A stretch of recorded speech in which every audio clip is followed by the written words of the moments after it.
Welcome back to all dear students. Welcome to Career Planet. Shaily ma'am, मैं आपकी chemistry mentor शैली गुरवानी और आप हैं हमारे यूट्यूब चैनल करियर प्लैनेट पे। तो बच्चों, थर्मोडायनामिक्स पहली क्लास हमारी हो गई थी, थर्मोडायनामिक्स की दूसरी क्लास है। थोड़ा सा डिले हो रही हूँ, एक एक दिन का गैप आ रहा है क्योंकि देखो अभी 2 दिन बाद 12th बोर्ड का एग्जाम है। एक बार उनको नैया पार लगवा दें फिर तो तुम और मैं ही है और तो कोई है नहीं। ठीक है, तो चलो थर्मोडायनामिक्स में मैंने पिछली क्लास में आपको थर्मोडायनामिक्स का इंट्रोडक्शन दे दिया था। मैंने कहा था थर्मो और डायनामिक्स, ऊष्मा और गति की, तो ऊष्मा की गति नहीं, रसायन विज्ञान की वो शाखा जिसके अंदर हम different kind of energy transformation को, ऊर्जा के परिवर्तन को एक रूप से दूसरे रूप में कन्वर्ट होने को स्टडी करते हैं। बट जनरली जो एनर्जी होती है उसका मैक्सिमम पार्ट जो है वो हम हीट के फॉर्म में स्टडी करते हैं। दैट्स व्हाई हमने इसका नाम रख लिया थर्मोडायनामिक्स, ऊष्मा का प्रवाह। ठीक है, कोई दिक्कत नहीं। फिर हमने कहा था पूरे ब्रह्मांड में से हमने जिसको चुना है पढ़ने के लिए उसको हम कहते हैं सिस्टम, तंत्र। बाकी सबको देखें तो वो सब क्या है, सराउंडिंग। दोनों के बीच में एक इमेजिनरी लाइन है, एक बाउंड्री है ना। तो सिस्टम था, सराउंडिंग था और दोनों मिला ले तो यूनिवर्स था। फिर मैंने कहा था कि अगर खुले पात्र में, है ना, अगर मैंने गर्म पानी रखा है ओपन कंटेनर में तो पानी ठंडा भी होगा, कम भी होगा, तो भाई ओपन सिस्टम है। अब मैंने उसी को ढक्कन बंद करके रख दिया तो पानी ठंडा तो होगा लेकिन कम नहीं होगा, तो वो क्लोज सिस्टम है, बंद तंत्र है। और मैंने थर्मस में डाल के रख दिया तो तुमको हो गया आइसोलेटेड सिस्टम है। फिर थ्रू आउट कंपोजिशन सेम होती है, एक ही प्रकार का संगठन है तो समांगी तंत्र है। और अब तुमको नहीं, मैंने तो मिक्स किया है, मिलावट करी है तो 2 फेजेस हो गई तो विषमांगी तंत्र है ना। तो सिस्टम को हमने अच्छे से स्टडी कर लिया था, टाइप्स ऑफ सिस्टम को हमने अच्छे से स्टडी कर लिया था। ठीक है, फिर मैंने कहा था मात्रा आश्रित गुण, मात्रा स्वतंत्र गुण, है ना, विस्तीर्ण गुण मात्रा आश्रित और गहन गुण मात्रा स्वतंत्र, इंटेंसिव एंड एक्सटेंसिव प्रॉपर्टी जो सिस्टम में प्रेजेंट सब्सटेंस की अमाउंट पर डिपेंड करेंगी या नहीं करेंगी। तो मैंने कहा था यार पानी का बॉइलिंग पॉइंट बताओ तो तुम कहोगे 100 डिग्री सेंटीग्रेड में। 1 किलो पानी है तो 100 और 2 किलो पानी है तो 200 है क्या? नहीं यार 200 कैसे, 100 ही तो है। तो बॉइलिंग पॉइंट फिक्स होता है, फ्रीजिंग पॉइंट फिक्स होता है, मेल्टिंग पॉइंट फिक्स होता है, श्यानता फिक्स होती है, विस्कोसिटी जिसे आप कहते हैं पृष्ठ तनाव, सरफेस टेंशन वो भी फिक्स होता है, रिफ्रैक्टिव इंडेक्स वो भी फिक्स होता है। फिर मोलर किसी के आगे लग जाए या विशिष्ट किसी के आगे लग जाए, मोलर ऊष्मा धारिता, विशिष्ट ऊष्मा, है ना। तो स्पेसिफिक मतलब 1 ग्राम पे और मोलर मतलब 1 मोल पे, तो अमाउंट तो आप फिक्स कर रहे हो, है ना। तो जो अमाउंट पे डिपेंड नहीं करते हैं वो इंटेंसिव प्रॉपर्टी होते हैं, मात्रा स्वतंत्र गुण होते हैं और आप गहन गुण बोलते हो। और जो डिपेंड करते हैं कि भाई आंतरिक ऊर्जा है, मुक्त ऊर्जा है, द्रव्यमान है, आयतन है, तो भाई ये तो अमाउंट डिपेंडेंट बातें हैं, तो हम बोलेंगे कि भाई ये मात्रा आश्रित गुण है, विस्तीर्ण गुण है। ये सब हमने पढ़ लिया था। अब मैं कहूँ कि भाई सिस्टम ही है, जो भी हमारी जान है थर्मोडायनामिक्स में वो क्या सिस्टम है जिसको हम स्टडी कर रहे हैं। तो भाई एक सिस्टम के बारे में तो हाँ, अच्छा एक मैंने तुम बताया था कि थर्मोडायनामिक्स में ना माइक्रोस्कोपिक प्रॉपर्टीज डिस्कस नहीं करते हैं कि भाई है ना आपने गैस ली, कौन सी ली, यहाँ तक तो ठीक है, कितने मोल ली ये भी ठीक है, लेकिन उस गैस के एक परमाणु के बाह्यतम कोश में कितने इलेक्ट्रॉन हैं, नहीं, इतने छोटे लेवल पे स्टडी करनी ही नहीं है। क्या इलेक्ट्रॉन खो रहा है, इलेक्ट्रॉन गेन कर रहा है, अरे इतनी बात करनी ही नहीं है। जो मतलब ढंग की केमिस्ट्री जिसे अपन बोलते हैं ना, जनरली बच्चे बोलते हैं एटम तो दिखता ही नहीं है, आप उसको स्टडी करवा देते हो, इलेक्ट्रॉन तो दिखता ही नहीं है, तो भाई करंट खा के देख लो, दिखता नहीं है तो फील तो होता ही है ना, वो चीज़ है। ठीक है, तो हम माइक्रोस्कोपिक लेवल पे तो बात ही नहीं करते, हम मैक्रोस्कोपिक लेवल पे बात करते हैं, बड़े बड़े गुणों को, ऑब्जर्वेबल प्रॉपर्टीज को जिसको हम माप सकते हैं उनकी बात करते हैं, like pressure, temperature, volume, moles, energy, इनकी बात करते हैं। तो ये कहता है कि एक सिस्टम को डिफाइन कैसे करोगे, है ना भाई, सिस्टम के बारे में क्या क्या जानकारी होगी। तो मैंने आपको पिछली बार भी कहा था कि पेशेंट आ गया है ना हॉस्पिटल में, तो क्या क्या बातें आप बताओगे, जो काम की बातें हैं वही तो बताओगे ना। सिमिलरली आज आपको बताना है तंत्र की अवस्था, स्टेट ऑफ द सिस्टम। ठीक है, अब पेशेंट वाला एग्जाम्पल देते हैं तो कोई नया एग्जाम्पल ले लेते हैं। मान लो तुम लड़के हो और है ना शादी के लिए लड़की देखने गए, आज नहीं 5 साल बाद, 10 साल बाद, नहीं 5 साल जल्दी हो जाएगा, 10 साल बाद अगर आप लड़की देखने गए या लड़का देखने गए, ठीक है, तो मान लो लड़की देखने गए तो हम क्या क्या चीजें स्पेसिफिक नोटिस करते हैं कि भाई पर्सनैलिटी कैसी है, दिखने में कैसा है। ठीक है, तो एक पर्सनैलिटी हम जरूर मैटर भी होना चाहिए कि हाँ भाई हमें दिखने में कैसी, लंबी है ना, दुबली है, पतली है, मोटी है, इस तरह से मेल फीमेल जिसमें भी, है ना। तो एक हम पर्सनैलिटी नोटिस करते हैं। सेकंड हम क्या करते हैं कि भाई एजुकेशन, क्वालिफिकेशन, करते क्या हो, दिन भर बैठे रहते हो, रील्स बनाते हो कि कुछ काम भी करते हो ढंग का, तो हम कहेंगे हाँ क्वालिफिकेशन, एजुकेशन, और ये काम क्या करते हैं वो चीज़ें हम नोटिस कर लेते हैं। ठीक है, अब लड़की है तो स्पेशली हम देख लेते हैं खाना बनाना आता है कि नहीं आता, तो भूखा तो नहीं मार देगी। और लड़का है तो हम देखेंगे पैसा कितना कमाता है, यूँ नहीं ये कमाता ही रह जाए तो मेरा 2 टाइम का खाना ही नहीं निकले। तो ये कुछ कुछ खास बातें होती है जो हमें नोटिस करनी होती है ना। तो कोई भी सिस्टम होगा तो उसकी कुछ ऑब्जर्वेबल प्रॉपर्टीज तो होगी कि भाई इतना तो मुझे ज्ञान होना चाहिए था, ये चीज़ें मुझे पता होनी चाहिए। सिलेंडर में गैस भरी हुई है तो हाँ सिलेंडर में गैस है तो भाई बोल तो सही कितना प्रेशर है, कितना टेम्परेचर है, कितना वॉल्यूम है, कितने मोल गैस है ना, ये सब तो तुम बताओगे। तो दीज ऑल आर, इन सबको हम कहते हैं तंत्र की अवस्था। ये कुछ मेजरेबल प्रॉपर्टीज है जो पूरे एक सिस्टम को डिफाइन करती है। अब वो सिस्टम कोई भी हो सकता है आपकी पर्सनल लाइफ में, चाहे केमिस्ट्री में। तो केमिस्ट््री पढ़ रहे हैं तो भाई हम गैसेस सिस्टम को ही पढ़ने वाले, तो हम कहेंगे प्रेशर बता दो, टेम्परेचर बता दो, मोलों की संख्या बता दो, वॉल्यूम बता दो। तो they all are state of the system, तंत्र की अवस्था है। आगे बात समझ में। तो आज का जो टॉपिक हम स्टार्ट करने वाले हैं वो है स्टेट ऑफ द सिस्टम, तंत्र की अवस्था। सिस्टम की वो प्रॉपर्टी, तंत्र के वो गुण जो इसकी अवस्था का निर्धारण करते हैं, आपको उसके बारे में सारा ज्ञान देते हैं, है ना भाई। ये मैक्रोस्कोपिक प्रॉपर्टी होती है, ठीक है, और इनमें से एक भी चेंज हुआ तो ऑब्वियस है सारी चीजें बदल जाएंगी, है ना। आपने PV = nRT पढ़ा है ना, PV/N/R तो चलो कांस्टेंट है, और T तो यही है इसकी क्या बोलते हैं स्टेट ऑफ द सिस्टम, तंत्र की अवस्था को डिफाइन करने वाले पैरामीटर्स जिसे हम कहेंगे। तो हम कहते हैं अच्छा ठीक है, क्या क्या है उदाहरण दो, तो भाई ताप बोल दो, है ना। P में क्या था, प्रेशर बोल दो। V मतलब क्या होता है, आयतन बोल दो। ठीक है, तो तुम्हें पता है ना प्रेशर और वॉल्यूम, प्रेशर डबल करूंगी वॉल्यूम आधा हो जाएगा, वॉल्यूम डबल करूंगी प्रेशर आधा हो जाएगा, तो ये एक दूसरे पर डिपेंड करते हैं, लेकिन ये दोनों कांस्टेंट टेम्परेचर पे। अब मैं टेम्परेचर ही बदल दूंगी तो भाई वॉल्यूम भी चेंज हो जाएगा, प्रेशर भी चेंज हो जाएगा। ठीक है, तो प्रेशर है, वॉल्यूम है, आयतन है, मोलों की संख्या है, ये सब मिला के एक सिस्टम की स्टेट को डिफाइन करते हैं। इतनी बात क्लियर है। अब मेरे पास 2 गुण और आते हैं, एक आता है अवस्था फलन, एक आता है पथ फलन, है ना, state function and path function. तो भाई स्टेट फंक्शन जो इनिशियल और फाइनल स्टेट पर डिपेंड करते हैं, मतलब कि भाई मेरा सिस्टम यहाँ A पॉइंट पे है और अब ये B पॉइंट पे पहुंच गया। ठीक है, तो भाई A पॉइंट पे मान लो इसका प्रेशर P1 है और आखिरी पॉइंट पे इसका प्रेशर क्या है, तो P2 है। तो मुझे P1 और P2 से ही मतलब है। अब बीच के रास्ते में प्रेशर कम हुआ ज्यादा हुआ मेरा कोई लेना देना नहीं है, मेरा सिर्फ है ना इनिशियल और फाइनल से ही लेना देना है। सिमिलरली यहाँ पे वॉल्यूम क्या है, यहाँ पे वॉल्यूम क्या है, मुझे तो खाली इससे मतलब है, बीच में क्या हो रहा है उससे कोई लेना देना नहीं है। भाई यहाँ पे एंथैल्पी कितनी है, मान लो गैस है तो, और यहाँ पे कितनी है एंथैल्पी, भी आगे एक टर्म आएगा उसको डिटेल में पढ़ाऊंगी। फिलहाल आप याद रखो एंथैल्पी ऊष्मा परिवर्तन मान लो अभिक्रिया के दौरान, है ना। इनिशियल कितना है हीट, और बाद में तो हम H1 और H2 ले लेते हैं और हम डिफाइन ΔH ही कर पाते हैं।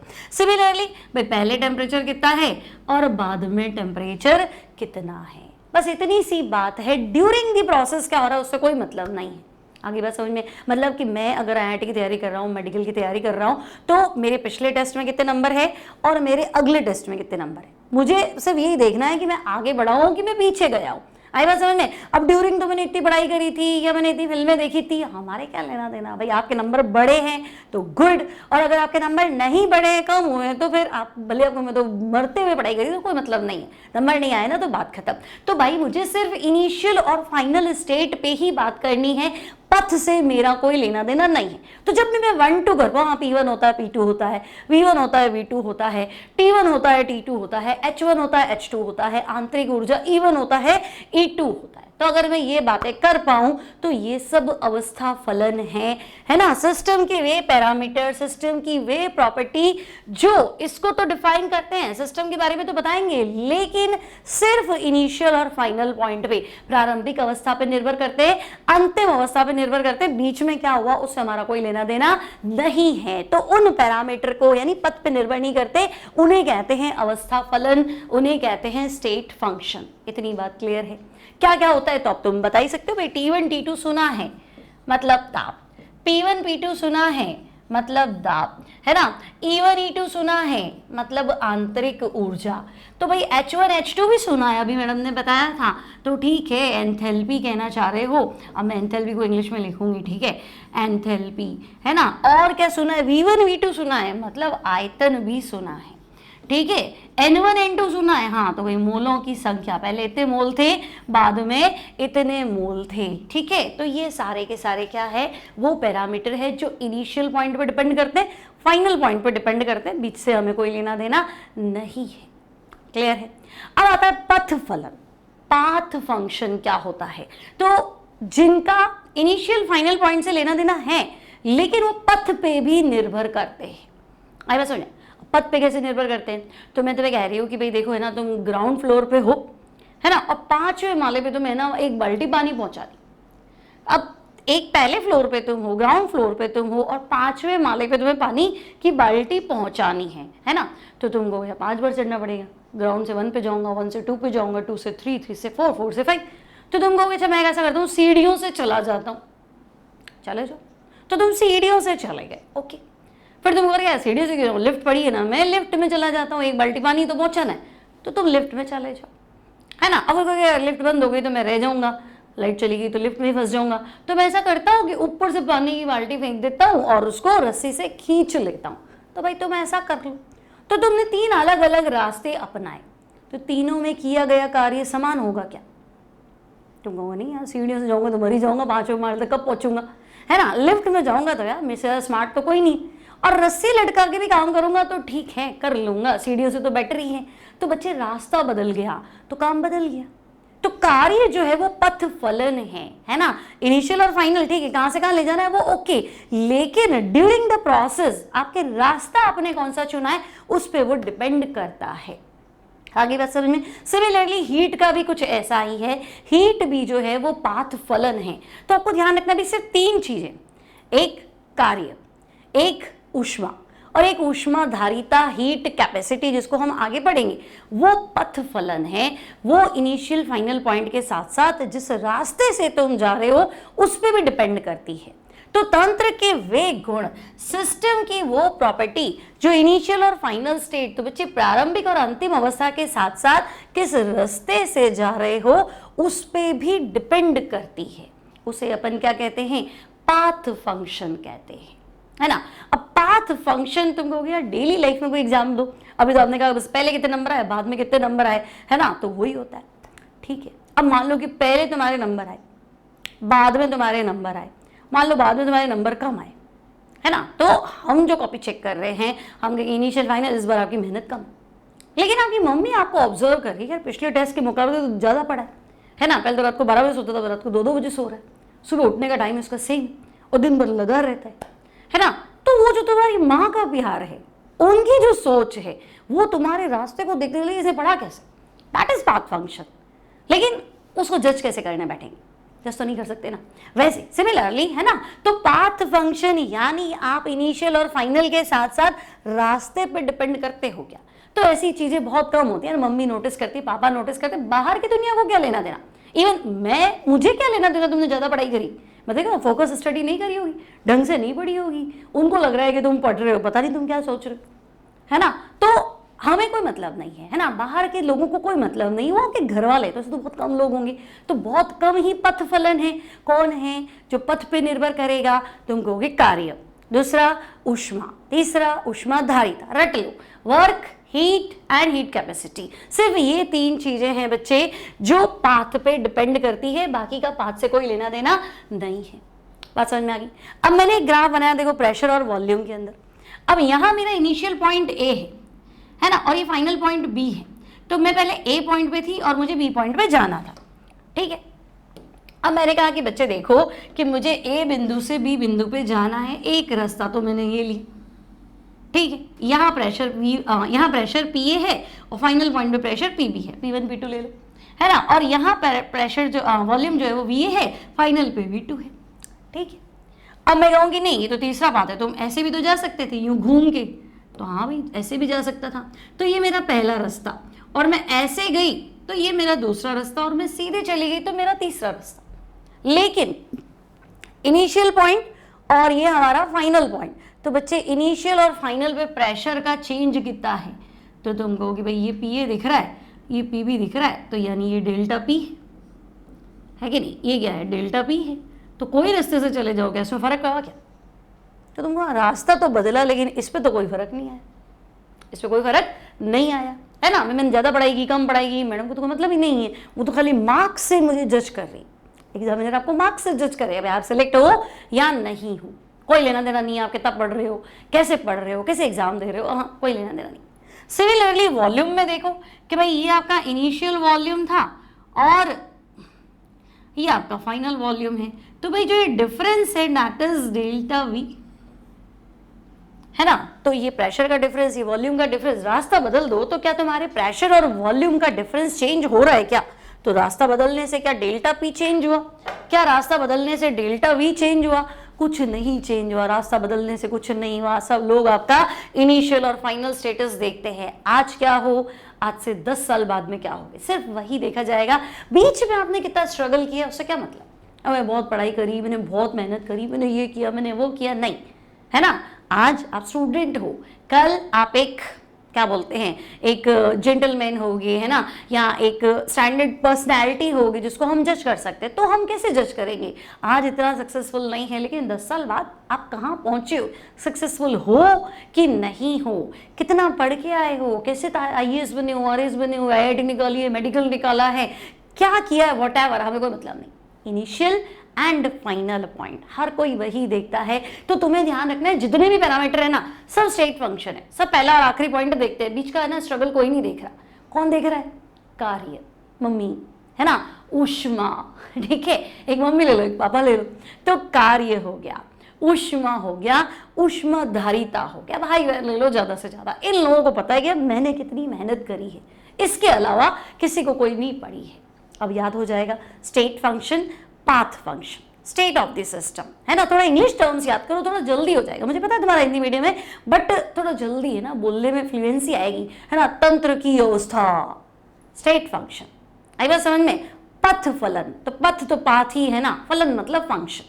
आगे बात समझ में क्लियर है? आगे बढ़े तो हम कहेंगे ओके चलो सिंपल सिंपल चीजें, कोई बहुत बड़ी बात तो बताई नहीं है। अब आगे बढ़ते चलो कुछ क्वेश्चंस कर लेते हैं। विस्तीर्ण गुण, विस्तीर्ण मतलब मात्रा आश्रित गुण, तो देखो ऊर्जा, आंतरिक ऊर्जा गिब्स, मुक्त ऊर्जा जी, तो हम कहेंगे 1 मोल पे एनर्जी अलग आएगी, 2 मोल पे अलग आएगी। सिमिलरली H एंथैल्पी अलग आएगी। एंट्रोपी मैंने पिछले टर्न पे बताया था, हालांकि लास्ट में आएगा चैप्टर के, बट ये बीच बीच फंसता है। तो एंट्रोपी मतलब अस्त व्यस्तता, रेंडमनेस, सिस्टम कितना बिखरा हुआ है, कितना मेसी है। तो मैंने शायद तुम्हें ही पढ़ाया होगा पिछली क्लास में कि मान लो मैं तुम्हें कहूँगी तुम्हारा रूम है और है ना इसको फैलाना है, कचरा करना है, तो तुम 1 हो, फिर तुमने भाई को बुला लिया 2 हो गए, बहन को बुला लिया 3 हो गए, पड़ोस के बच्चों को बुला लिया 4 हो गए। तो देखो जितने तुम संख्या में बढ़ोगे ना उतना उसको मैसी कर दोगे, कचरा कर दोगे। आई बात समझ में? तो ये अमाउंट डिपेंडेंट है। एंट्रोपी सिस्टम की रेंडमनेस, अस्त व्यस्तता अमाउंट डिपेंडेंट है, मात्रा आश्रित है। तो ये सारे ही मात्रा आश्रित है, तो आपका करेक्ट आंसर ऑप्शन डी। चलो अब देखो टेम्परेचर, प्रेशर, रिफ्रैक्टिव इंडेक्स यानी कि अपवर्तनांक, श्यानता, घनत्व, डेंसिटी, पृष्ठ तनाव, सरफेस टेंशन, विशिष्ट ऊष्मा, स्पेसिफिक हीट, हिमांक, फ्रीजिंग पॉइंट, क्वथनांक, बॉइलिंग पॉइंट, आंतरिक ऊर्जा, इंटरनल एनर्जी, इनमें से कौन सा मात्रा स्वतंत्र नहीं, मतलब बहुत सारे मात्रा स्वतंत्र है, गहन मतलब मात्रा स्वतंत्र, इंटेंसिव। तो मैं कहूंगी हाँ टेम्परेचर बिंदु में सिखाया था, बोर्ड है आधा आधा कर दो तो टेम्परेचर थोड़ा ना चेंज होगा। प्रेशर तो हवा का प्रेशर तो है ही, अब आप इतनी बॉडी है चाहे इतनी बॉडी, प्रेशर तो बराबर ही लग रहा है, ठीक है। अपवर्तनांक ये मात्रा स्वतंत्र है, श्यानता फिक्स होती है, डेंसिटी मास अपॉन वॉल्यूम, द्रव्यमान बटा आयतन, तो द्रव्यमान मात्रा आश्रित, आयतन मात्रा आश्रित, तो 2 मात्रा आश्रित का रेशियो बताया था, मात्रा स्वतंत्र इंटेंसिव। तो यहां तक तो पृष्ठ तनाव, इंटेंसिव, विशिष्ट ऊष्मा 1 ग्राम पे आ गए आप तो 1 ग्राम पे तो मात्रा तो आपने फिक्स कर ली। फिर फ्रीजिंग पॉइंट, बॉइलिंग पॉइंट, इनका मतलब नहीं। इंटरनल एनर्जी, भैया एनर्जी है ना, आज मैडम ज़्यादा अच्छे से पढ़ा रही है, थोड़ा तो खाना अच्छे से खाया होगा तो अच्छे से पढ़ाएंगे, खाना कम खाया होगा एनर्जी लेवल कम हो जाता है, तो डिपेंड करता है अमाउंट पे, ठीक है। तो हम कहेंगे भाई आंतरिक ऊर्जा छोड़ दो, ये मात्रा आश्रित है, इसके अलावा सबके सब फ्री है, अमाउंट से कोई लेना देना नहीं है, ठीक है। आगे बढ़े, नेक्स्ट देखो कौन सा स्टेट फंक्शन नहीं है, अवस्था फलन। तो मैंने तो तुम्हें 3 ही बताया था, मम्मी पापा और भाई बहन। तो कार्य, ऊष्मा और ऊष्माधारिता, खाली ये ही पथ फलन है ना। इसके अलावा कोई पथ फलन है नहीं। तो आपसे पूछा अवस्था फलन नहीं है, तो कार्य अवस्था फलन नहीं, ये तो पथ फलन है, ये तो पथ पे निर्भर करता है। ठीक है, देन एक आइसोलेटेड सिस्टम, विलगित निकाय। तो देखो कैल्शियम कार्बोनेट को गर्म कर रहे हो, तो भाई तुम गर्म कर रहे हो तो ऊष्मा दे रहे हो ना, और गैस बाहर निकल रही है तो तंत्र तो खुला ही दिख रहा है। फिर कैल्शियम कार्बोनेट कैल्शियम ऑक्साइड और CO2 में बदल रहा है, अब पड़े पड़े नहीं बदलता है, भले आपका सिस्टम बंद है, रिवर्सिबल है, मतलब यहाँ तो गैस उड़ रही थी, खुला तंत्र था, यहाँ गैस उड़ नहीं सकती क्योंकि उत्क्रमणीय अभिक्रिया है, वापस पीछे जा रही है, मतलब तंत्र सिस्टम बंद है, क्लोज सिस्टम है। लेकिन बिना गर्म करिए चले जाओगे क्या? तो नहीं जाएंगे। तो गर्म तुमने किया ना, हीट सप्लाई करी ना, तो फिर विलगित कैसे हुआ? तो यहाँ विलगित नहीं है। अब वाटर लिक्विड है, वाटर गैस है, लेकिन वैक्यूम में है। वैक्यूम मतलब निर्वात में है, निर्वात मतलब बाहर कुछ एयर वेयर कुछ भी नहीं है। तो मैं कहूँगी हाँ, इसका बाहर से, अब बाहर हीट ही नहीं, बाहर एयर एटमोस्फेयर ही नहीं है, हीट सप्लाई करोगे कैसे, है ना? तो मैं कहूँगी यार हीट सप्लाई नहीं होगी यहाँ पे, तो वैक्यूम फ्लास्क के अंदर हाँ हम मान सकते हैं ये आइसोलेटेड सिस्टम है। ठीक है, फिर ये तो सिंपल रिएक्शन है और यहाँ हाइड्रोजन गैस बाहर निकल रही है, पॉसिबल नहीं है। ठीक है, आगे बढ़े। नेक्स्ट देखो ऊष्मा गति की। तो भाई ऊष्मा के प्रवाह से संबंधित है, एनर्जी एक फॉर्म से दूसरे फॉर्म में ट्रांसफर कैसे हो रही है।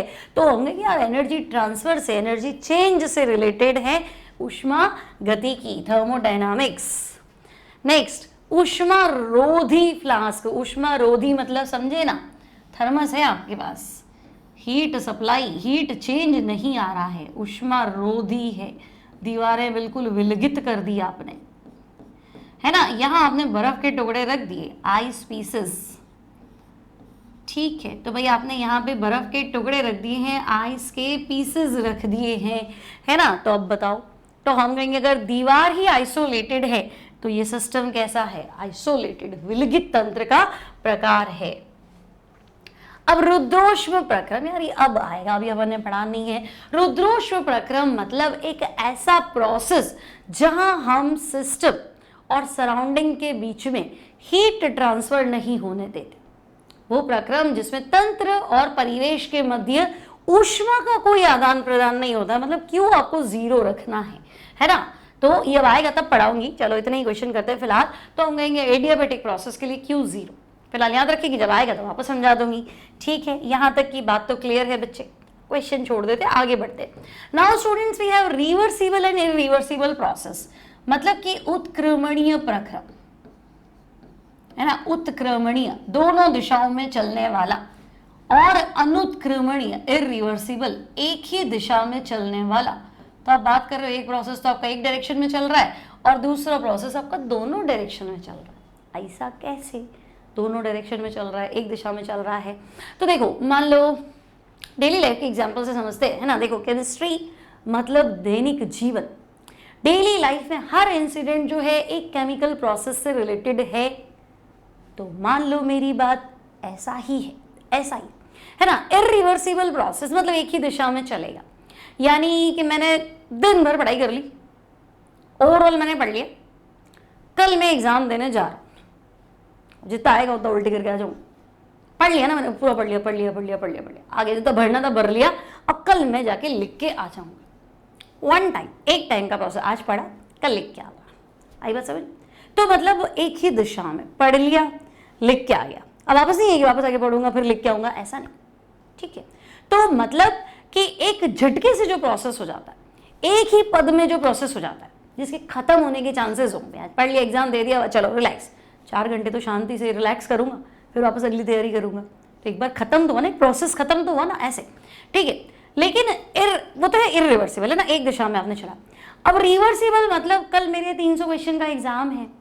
ठीक है, तो मैं क्या करता हूँ, पहले मैंने पढ़ा, ठीक है, अब मैंने एक क्वेश्चन पढ़ लिया, पहले मैंने क्वेश्चन पढ़ा, अच्छा मैं से क्वेश्चन पढ़ लेता हूँ, ओहो, अब मैं इसको याद करता हूँ।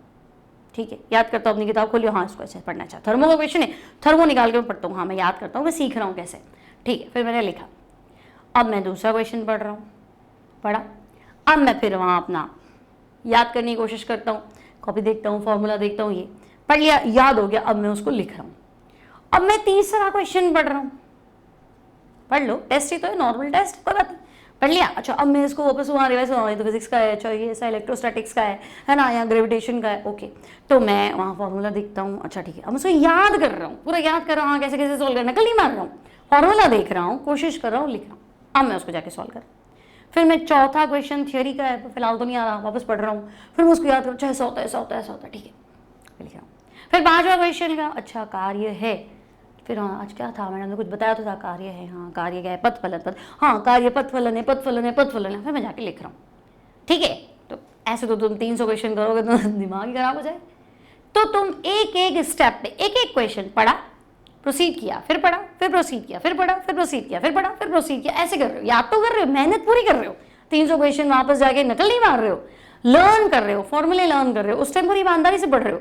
लेकिन ये कितना स्लो स्टेप है और हाइपोथेटिकल है, 300 क्वेश्चन है, कब करोगे, है 3 घंटे का पेपर है, तुम जो कर रहे हो उसके हिसाब से तो पता नहीं, तुम 300 घंटे लगा लो या 40 घंटे लगा लो, तो हमारे लिए तो इनफाइनाइट टाइम हो गया, है ना। कभी भाई 40 घंटे का पेपर होता है क्या, ऐसा कौन सा एग्जाम है 40 घंटे से बच्चा बैठा है, तो हमारे लिए तो इनफाइनाइट हो गया ना। इनफाइनाइट मतलब ये मतलब पूरी जिंदगी बैठ गए, ऐसा नहीं। इनफाइनाइट मतलब एक लीगल प्रोसेस के थ्रू बोलो ना, तो जैसे भी हम धरती में रह रहे हैं, है ना, तो हमारे लिए तो चांद तारे इनफाइनाइट ही हो गए ना, ऐसे दिख तो रहे हैं ना, तो दिखने से क्या होता है, दूरी माप रहे हो तो इनफाइनाइट कैसे हुआ भाई, हमारे जैसे लोगों के लिए वो इनफाइनाइट ही है। आई बात समझ में। तो जो पेपर 3 घंटे में खत्म हो रहा है, तुम 40 घंटे 45 घंटे में खत्म कर रहे हो, तो मेरे लिए तो इनफाइनाइट है, समझे मेरी बात। तो ऐसा प्रोसेस जो बहुत सारे स्टेप्स में होता है तो उत्क्रमणीय, और ऐसा प्रोसेस जो एक ही पद में होता है अनुत्क्रमणीय, जिसके खत्म होने के चांसेस है अनुत्क्रमणीय, जो खत्म ही नहीं होगा उत्क्रमणीय। काम ज्यादा कहाँ करना पड़ा, काम ज्यादा कहाँ करना पड़ा, उत्क्रमणीय। एक एक क्वेश्चन पढ़ूंगा याद करूंगा, एक एक क्वेश्चन पढ़ूंगा याद करूंगा, तेरे 50 बार तो एक 3 घंटे काम को 40 घंटे में करोगे तो ऑब्वियसली बहुत ज्यादा करोगे। तो रिवर्सिबल काम कम कहाँ करना पड़ेगा, इरिवर्सिबल। जितने भी प्राकृतिक प्रक्रम है, ऑल नेचुरल प्रोसेसेस, सारे प्राकृतिक प्रक्रम क्या है, अनुत्क्रमणीय। पानी ऊपर से नीचे गिरेगा, अब तुम्हें नीचे से ऊपर ले जा रहे हैं ना भैया, तो मशीन चलाओ, आई बात समझ में। तो वो तुम्हारा एक्स्ट्रा एफर्ट है, धरती ने या भगवान ने जो रूल बनाया है, छोड़ो भगवान छोड़ो, फिजिक्स का जो रूल है वो पानी ऊपर से नीचे गिरेगा। हीट ट्रांसफर, तो जहां हाई टेम्परेचर है वहां से हीट लो टेम्परेचर की तरफ ट्रांसफर हो, ठीक है ना। बाहर गर्मी ज्यादा है, बाहर का ताप ज्यादा है, रूम का टेम्परेचर कम है, तो ये उल्टा करना है तो इसे चलाओ, लेकिन वो एक्स्ट्रा एफर्ट है। नेचर तो है वो आपको क्या कर रही है, हीट ट्रांसफर हाई टेम्परेचर से लो टेम्परेचर पे कर रही है। बलून अपने आप श्रिंक हो जाएगा, है ना। गैस हाई प्रेशर से लो प्रेशर, आई बात समझ में। सिलेंडर का ढक्कन खोल दो, लीक हो जाएगी गैस, अब वापस जो वातावरण में भर दो, नहीं पॉसिबल है। आगे बात समझ में। तो प्राकृतिक प्रक्रम क्या है, अनुत्क्रमणीय है। नेचर किसको सपोर्ट कर रहा है, इरिवर्सिबल को, है ना। खत्म कौन सा होगा, इरिवर्सिबल होगा। आगे बात समझ में।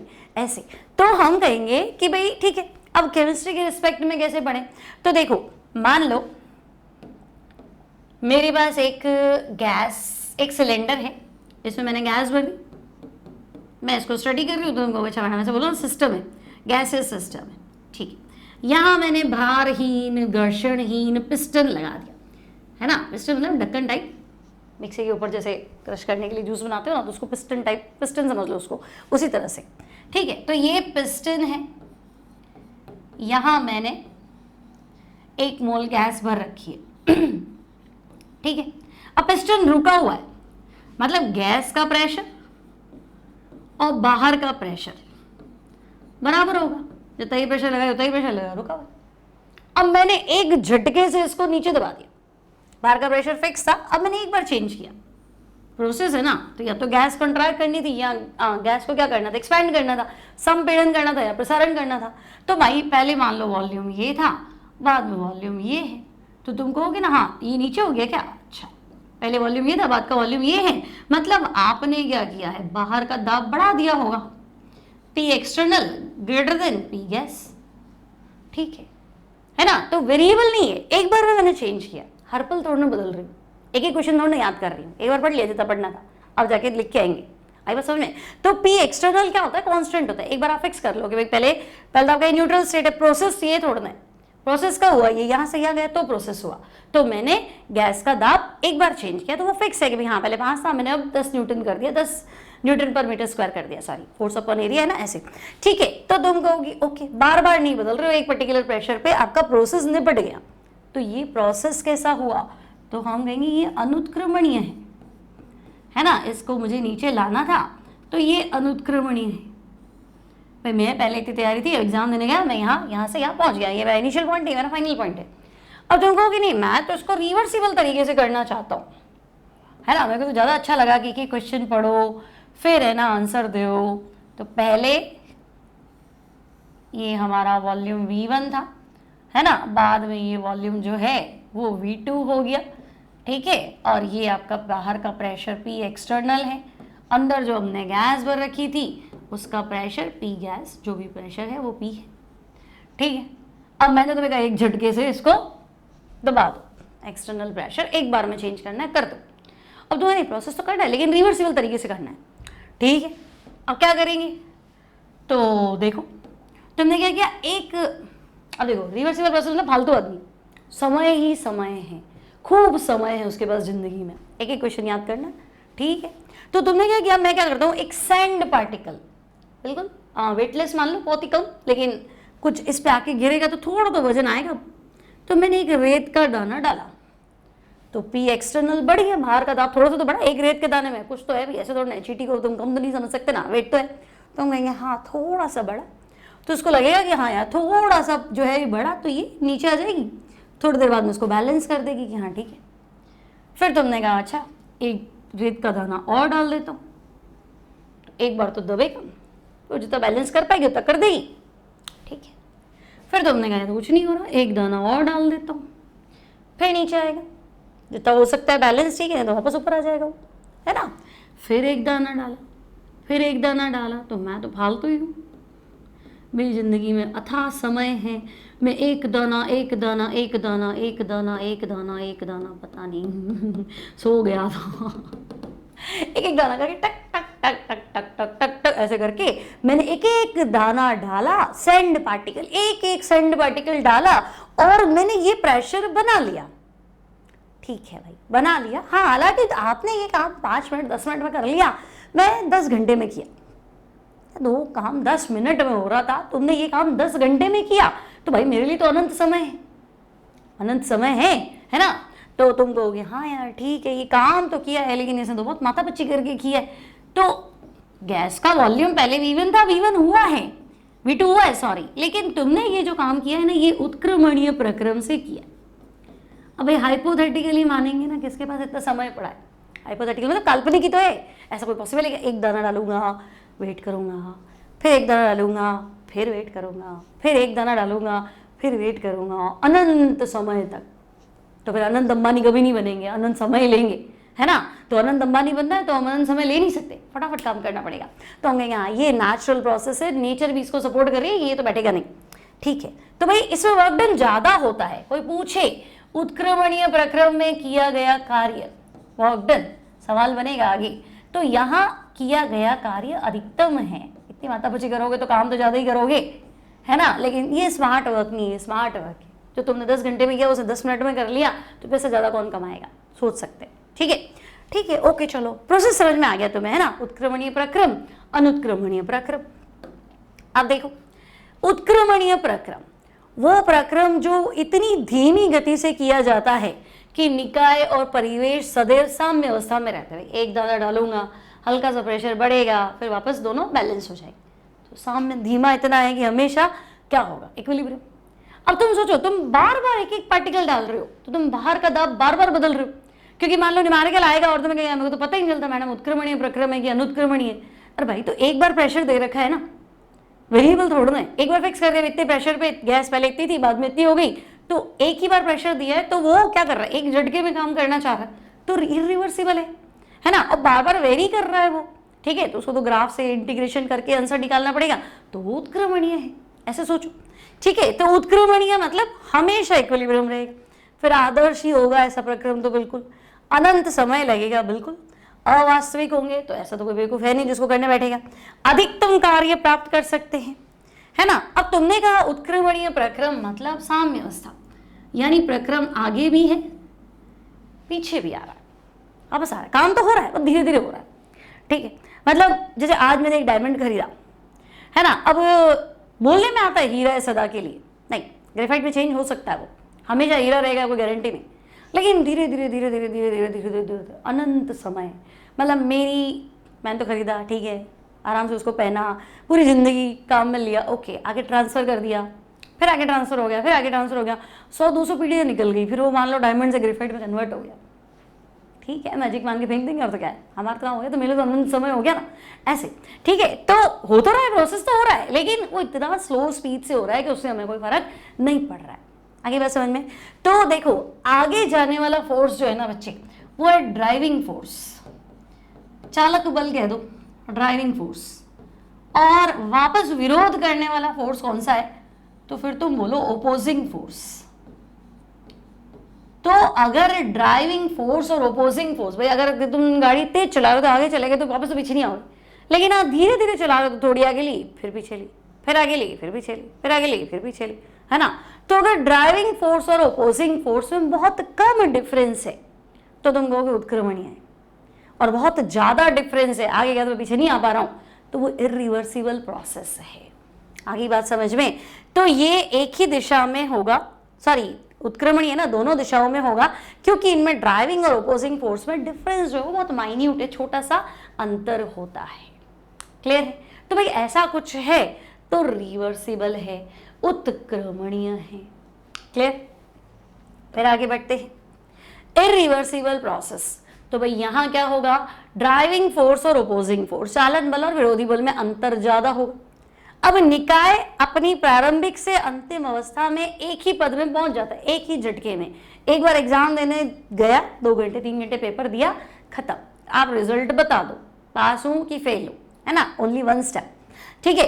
फिर टेम्परेचर, प्रेशर, इनमें क्या कर सकते हैं, चेंज करके प्रोसेस को वापस अपोजिट डायरेक्शन में हम नहीं ला सकते हैं, क्योंकि आप फाइनल से, इनिशियल से फाइनल पॉइंट पे पहुंच गए हो। तो अब मैं ऐसा कोई डेटा चेंज करके उसको पीछे नहीं ला पा रही हूँ, क्योंकि वो छोटे छोटे स्टेप्स में नहीं हो रहा है कि एक बार में पीछे खींच लिया, नहीं, तो वो तो आपका आगे गया। फिर इस प्रक्रम में निकाय का अवस्था परिवर्तन तीव्रता से होगा, पहले V1 था, एक झटके में V2 हो जाएगा। इस प्रक्रम में निकाय परिवेश के साथ केवल इनिशियल पॉइंट और फाइनल पॉइंट पे क्या होगा, साम्य अवस्था में। जैसे मैंने तुम्हें कहा था कि मैंने ना ये पिस्टन रख दिया, कहाँ गया ये, है ना, मैंने ये सिलेंडर में गैस भर दी, ये वॉल्यूम पहले V1 है, ठीक है, तो मैंने बाहर दाब तो लगाया ही नहीं ना। तो अगर ये वॉल्यूम है और ये पिस्टन यहाँ टिका हुआ है, मतलब मैंने तुम्हें कहा था बाहरी दाब और गैस का दाब बराबर है। अब तुमने एकदम से झटका दे दिया, तो प्रेशर तुमने बढ़ा दिया, उसको पैक कर दिया, तो अब ये पिस्टन हिल नहीं रहा है, मूव नहीं कर रहा है, क्यों, क्योंकि अब भी बाहरी दाब और गैस का दाब क्या है, बराबर है, तो अपनी जगह पे है। इस तरह से आगे बात समझ, भाई आयतन तुमने कम कर दिया तो अंदर गैस का प्रेशर बढ़ गया होगा ना, तभी तो रुका हुआ है वो। तो यहाँ पे भी साम्य अवस्था थी, ये इनिशियल पॉइंट था, यहाँ पे भी साम्य अवस्था है, ये फाइनल पॉइंट है। तो इरिवर्सिबल प्रोसेस में इनिशियल पॉइंट पे और फाइनल पॉइंट पे सिस्टम और सराउंडिंग, तंत्र और परिवेश क्या होते हैं, साम्य अवस्था में होते हैं। क्लियर है इतना पॉइंट, आगे बढ़ जाऊं, ठीक है। तो हमने बढ़ाया भाई रिवर्सिबल प्रोसेस क्या होता है और इरिवर्सिबल प्रोसेस क्या होता है ना। तो देखो मोड्स ऑफ प्रोसेस में काम करने का तरीका क्या है, तो तुम कैसे काम करना पसंद करोगे, उत्क्रमणीय कि अनुत्क्रमणीय, है ना। मतलब एक अच्छा एग्जाम्पल दूं तो मतलब है ना, जैसे देखो आज तुम्हें बहुत भूख लगी है ना, तो तुम मम्मी के पास गए कि मम्मी बहुत भूख लगी है, ठीक है बेटा क्या खाएगा, मैगी खाएगा, नूडल खाएगा, पिज़्ज़ा खाएगा, पास्ता खाएगा, नहीं छोड़ो, सोगरा खाएगा, दाल खाएगा, रोटी खाएगा, चावल खाएगा, फिक्स है, सारे मेन्यूज इनबिल्ट है ना, प्लस अंदर जो सामान है उसके हिसाब से वो एक बार मैनिपुलेशन के, हाँ ठीक है आज ये है तो मैं ये बना देती हूँ, 10 मिनट 15 मिनट में खाना बन के रेडी, ओके। तो एक बार तुमने बोला, प्रोसेस कंप्लीट, खाना आपकी प्लेट, ठीक है, 1 घंटा, आधा घंटा, 15 मिनट, जो भी उनका टाइम है। अब मेरी मम्मी भूख लगी है, अच्छा भूख लगी है, क्या खाएगा, मैं फलाना टिम का जो भी चीज़ है वो खाऊंगा, ओके। तो पहले हम मम्मी क्या करें, हाँ ऐसा करती हूँ, इसकी यूट्यूब रेसिपी देख लेती हूँ, यूट्यूब खोला, मान लो तुम्हें पालक पनीर खाना है, तो पालक पनीर कैसे बनाए, 20 रेसिपी आई, एक रेसिपी उठाई देखी, जमी रही, फिर दूसरी देखी, फिर नहीं जमी, फिर तीसरी देखी, जम गई, चलो इसको बनाते हैं, ठीक है। अब हम किचन में गए, अब हमने इंग्रेडिएंट उठाए और हम काम करना स्टार्ट करते। फिर स्टार्ट करते कि जैसे हमने काम करना स्टार्ट किया, हमने कहा अरे यार ये तो मज़ा नहीं आ रहा, इसमें तो वो मैच नहीं हो रहा ना, यहाँ तो सब कलर दिख रहा है तो आ ही नहीं रहा, छोड़ो अगली रेसिपी देखी। हाँ, ऐसे ट्राई करते हैं, वापस कंटिन्यू, है ना, धीरे धीरे धीरे आपका स्टेप बढ़ रहा है कि हाँ उसने कहा था प्याज काट लेना, हाँ मैंने प्याज काट ली, लेकिन वो कलर नहीं आया तो मैं दूसरा पॉइंट पकड़ लेती हूँ, हाँ ऐसे कर लेती हूँ। फिर यहाँ मज़ा नहीं आ रहा यार, ये मैच नहीं हो रहा है, ठीक है तो तीसरी खोल देती हूँ। प्रोसेस बढ़ रहा है, धीरे धीरे बढ़ रहा है, आपका काम चल रहा है ना। तीसरी खोल दी, अब वो अपने तरीके से बताएगा, है ना। फिर बीच में यूट्यूब पे ऐड भी आ जाते हैं, बेचारे कमाएंगे कैसे, वो भी आ जाता है, ठीक है। तो ऐसे करते करते करते मम्मी ने 2-3 घंटे तो लगा दी। और पहले वाली मम्मी ने 15 मिनट में बना के दे दी, ले बेटा पालक पनीर खाएगा, ये ले तैयार, अब जैसी भी है एक बार में है।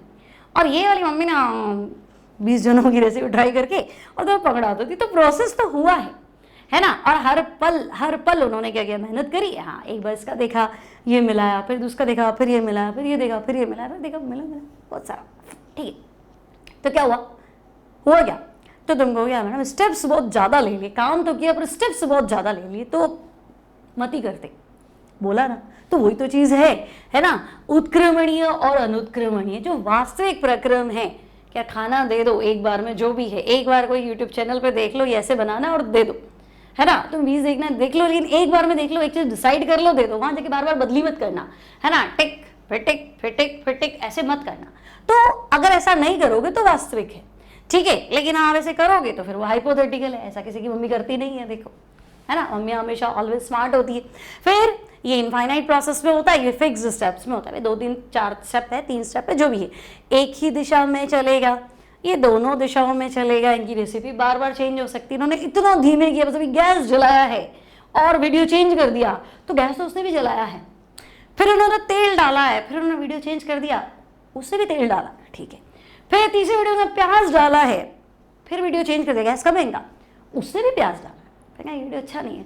फिर इन्होंने प्याज लाल किया है, नया वीडियो खोला, वो भी प्याज लाल ही कर रहा है, ठीक है ना। बराबरी तो चल रही हूँ, हर स्टेप मेरा बराबर ही है, बट बहुत धीमा है ना। तो ये हाइपोथेटिकल है, दोनों डायरेक्शन में चलता है, ऑल टाइम इक्विलिब्रियम। और इतना धीमा चल रहा है कि तुम कोई भी यूट्यूब का चैनल खोल दो, मेरी रेसिपी मैच करे। यार प्रोसेस तो सेम ही है ना पालक पनीर बनाने का, तो रेसिपी मेरी मैच कर रही थी, ठीक है। तो ओके, तो देखो इसमें पी एक्सटर्नल क्या होता है, वेरिएबल होता है, बार बार बदलता है।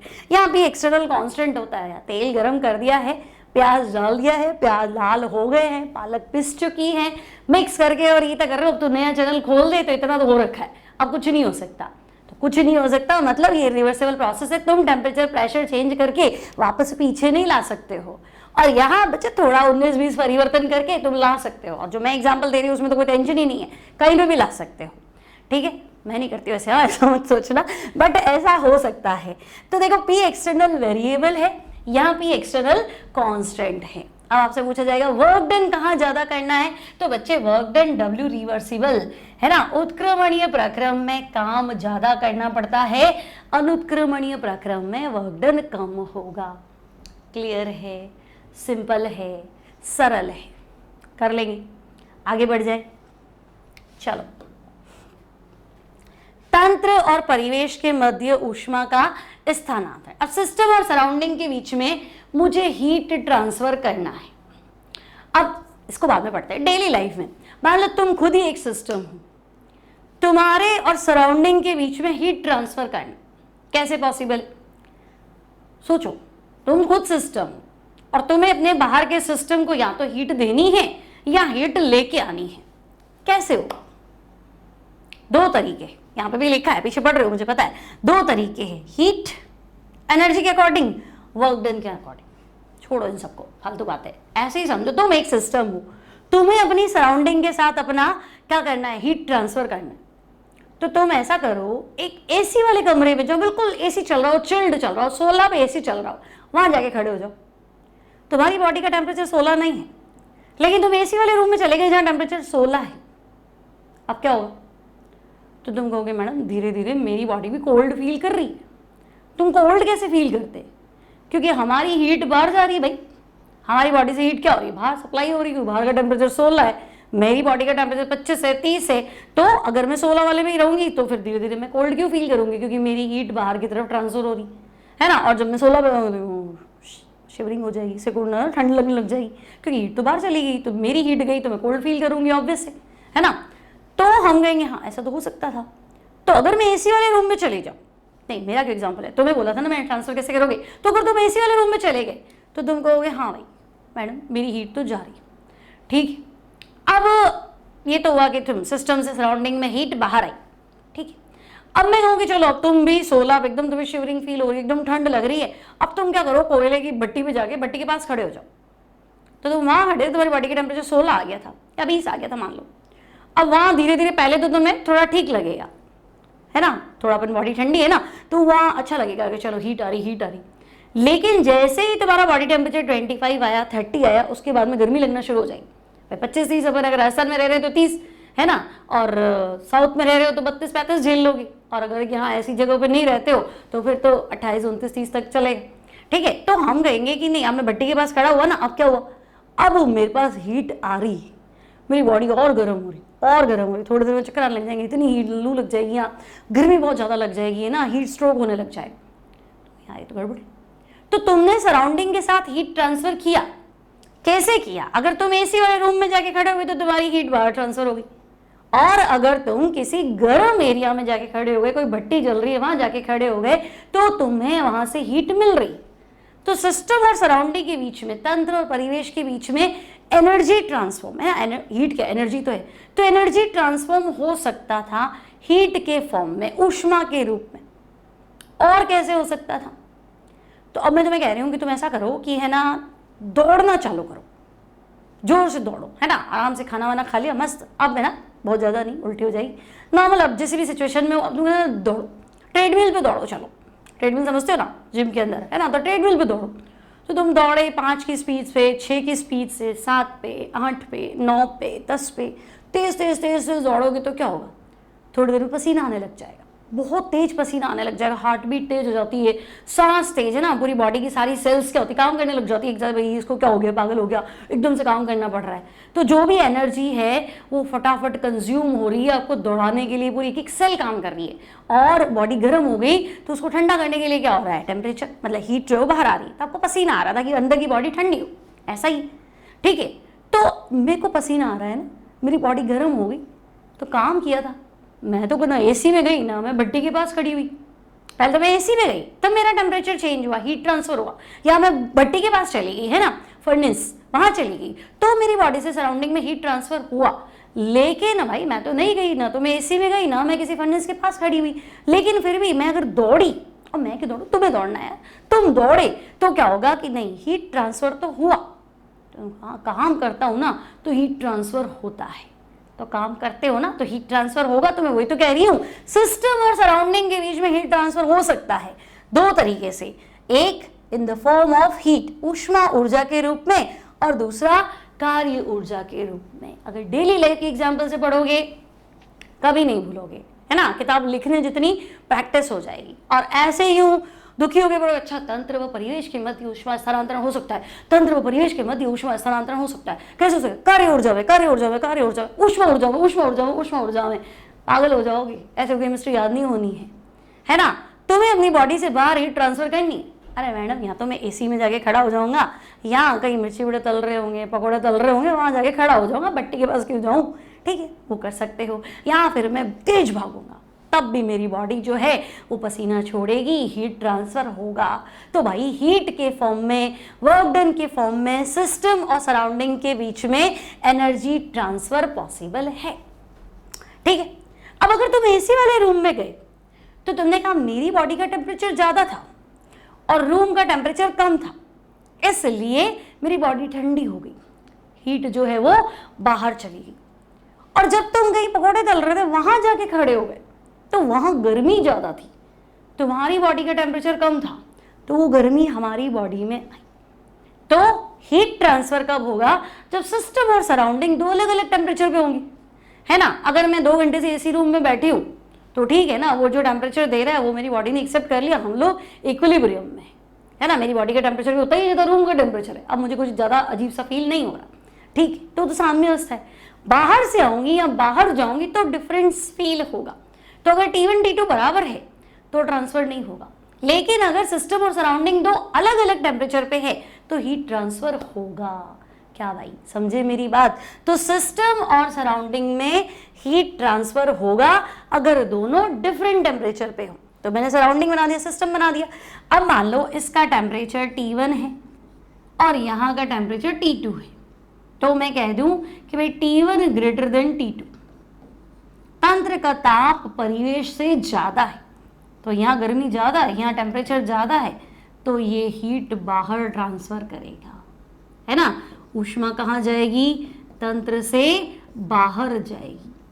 तो यार हमारे तो हीट लॉस करवा दिया, किसी का भी लॉस कराया, हमारा तो लॉस करा दिया। और हम है ना थर्मोडायनामिक्स में सिर्फ सिस्टम की बात करें, ठीक है। तो हम अच्छा फिजिक्स में उल्टा उनके कर्म है ना, उनको अलग चलने दो, आप सिर्फ केमिस्ट्री की बात करो, है ना। और हम अपनी डेली लाइफ से बात करें, हमारा कुछ जाएगा, लॉस हो रहा है, तो लॉस को तो नेगेटिव से दिखाएंगे। वो कहेगा कि नहीं अभी तुम वर्क डन करोगे ना, उसको मैं पॉजिटिव दिखाऊंगा। काय को दिखाऊंगा भाई? मेरी लॉस होगा तो मैं अपने लॉस को नेगेटिव बताऊंगा, ठीक है। तो भाई नेगेटिव बताओगे ना तो तुम कहोगे अच्छा सिस्टम से हीट कहाँ ट्रांसफर हुई? सराउंडिंग में ट्रांसफर हुई, तो तुम यहाँ क्यू का साइन नेगेटिव ले लेना, ठीक है।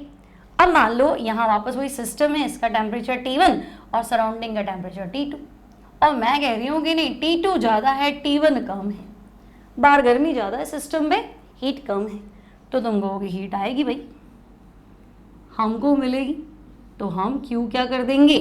पॉजिटिव। आई बात समझ में? हम सिर्फ सिस्टम को स्टडी करेंगे, हमारा कोई लेना देना नहीं है दुनिया हमारे बारे में क्या सोचती है, हड़ में जाए। सिर्फ और सिर्फ एक ही चीज को पढ़ना है, सिस्टम को स्टडी करना है ना। नीट की तैयारी कर रहे हो ना, तो सिर्फ अपनी पढ़ाई पे, नीट पे फोकस करो, है ना। IIT की तैयारी कर रहे हो ना, तो IIT पे फोकस करो, आपने सब्जेक्ट पे फोकस करो। अब बाहर इंग्लिश में क्या हो रहा है, IIP में क्या हो रहा है, सोशल स्टडीज में क्या हो रहा है, आपके क्या लेना देना।